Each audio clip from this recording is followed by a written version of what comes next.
হাদিসের মধ্যে কথা স্পষ্ট আছে, আল্লাহ নবী সাল্লাল্লাহু আলাইহি ওয়াসাল্লাম কখনোই খাবার জুতা পরিহিত অবস্থায় খাইতেন না। জুতা পায়ে কখনোই তিনি খাবার খাইতেন না, বরং জুতা খুলে পিঠ সোজা রাইখা মাথা নিচের দিকে নোয়াইয়া দুই হাঁটু উপরের দিকে তুলে বিনয়ের সাথে আল্লাহ নবী সাল্লাল্লাহু আলাইহি ওয়াসাল্লাম খাবার গ্রহণ করতেন। নবীজি নিজে বলতেন, আকুলু কামা ইয়াকুলুল আবদ, একজন গোলাম তার মনিবের সামনে যেরকম বিনয়ের সাথে খানা খায়, আমি আমার মহান আল্লাহ পাকের সামনে এভাবে খানা খাই। ভাইয়া, আদব আদব অনেক বড় জিনিস। আল আদাবু খাইরুন কুল্লু, আদব পুরাটাই কল্যাণ। রাসূলুল্লাহ সাল্লাল্লাহু আলাইহি ওয়াসাল্লাম বলছেন, মা নাহালা ওয়ালিদুন ওয়ালাদাহু মিন নুহলিন মিন আদাবিন হাসান। তোমরা তো বাংলাটা বুঝলা না, জুতা যেহেতু খুলবা না ভাই, তো বাইরে চলে যাও।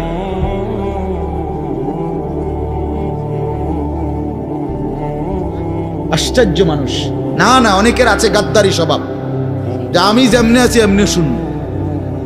এটা সিধা করতে হবে। জিন্দেগি যদি সোজাই না হয় তো বললাম কারে, বললাম কাকে?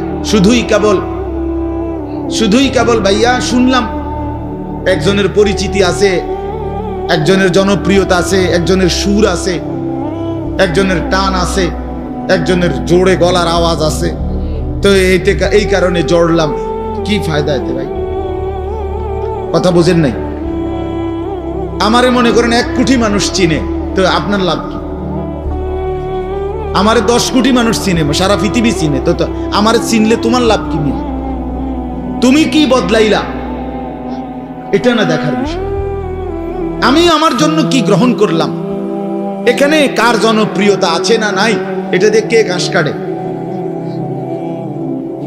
জনপ্রিয়তা দিয়ে হয় কি? কিচ্ছু না, কিছুই না। পৃথিবীর জনপ্রিয় অজনপ্রিয় সব মানুষই ভাত খায়, তো আর জনপ্রিয়তার আলাদা ভ্যালু কি? ঘুম যায়, পেশাব পায়খানা করে, তো আর এনে কি আহামরি কি? এটা কিচ্ছু না, এটা ধোঁকা ছাড়া আর কিচ্ছু ধোঁকা। এই জন্য ভাই আমি আবারও অনুরোধ করছি, তোমরা কষ্ট পাইও না, প্যান্ডেলের ভিতরে দাঁড়াইও না। আমি অনুরোধ করলাম, কমপক্ষে প্যান্ডেলের ভিতরে ভাই মাহফিলের যেই যুব সমাজরা আয়োজন করছো ভাই, তোমাদের কাছে অনুরোধ আমার, তোমরা কয়েকজন কমপক্ষে স্বেচ্ছাসেবকের দায়িত্ব পালন করো। যারাই দাঁড়িয়ে আছে তাদেরকে বসতে বলো, এটা ভালো।